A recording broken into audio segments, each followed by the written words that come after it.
Hey guys, we're going to continue reading Wonder Part 7. The chapter that we're reading today is titled School, and it starts on page 239. I hardly saw V at school this year, and when I did, it was awkward. I felt like she was judging me. I knew she didn't like my new look. I knew she didn't like my group of friends. I didn't much like hers. We never actually argued, we just drifted away. Ella and I badmouthed her to each other. She's such a prude. She's so this, she's so that. We knew we were being mean, but it was easier to ice her out if we pretended she had done something to us. The truth is, she hadn't changed at all. We had. We'd become these other people, and she was still the person she'd always been. That annoyed me so much, and I didn't know why. Once in a while, I'd look to see where she was sitting in the lunchroom, or check the elective list to see what she signed up for.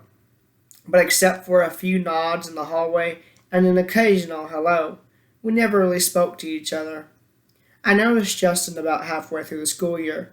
I hadn't noticed him at all before, other than he was the skinny, cutish dude with thick glasses and longish hair who carried a violin everywhere.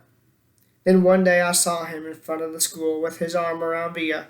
So, Via has a boyfriend? I said to Ella, kind of mocking. I didn't know why it surprised me that she'd have a boyfriend. Out of the three of us, she was totally the prettiest. Blue eyes, and long, wavy dark hair.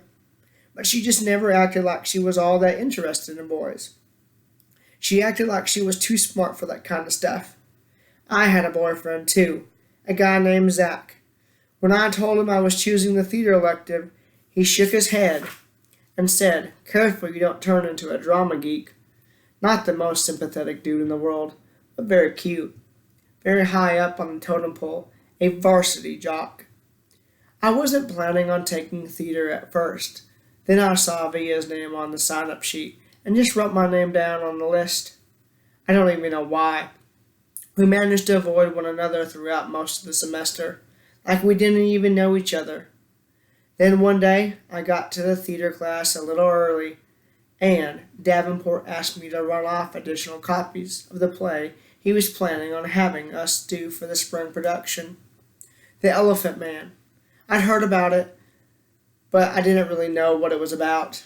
So I started skimming through the pages while I was waiting for the Xerox machine. It was about a man who lived more than 100 years ago, named John Merrick, who was terribly deformed. "We can't do this play, Mr. D," I told him when I got back to class, and I told him why. "My little brother has a birth defect and has a deformed face, and this play would hit too close to home." He seemed annoyed and a little unsympathetic, but I kind of said that my parents would have a real issue with the school doing this play. So, anyway, he ended up switching to Our Town. I think I went for the role of Emily Gibbs because I knew Via was going for it too. It never occurred to me that I'd beat her for the role. And that wraps up page 240.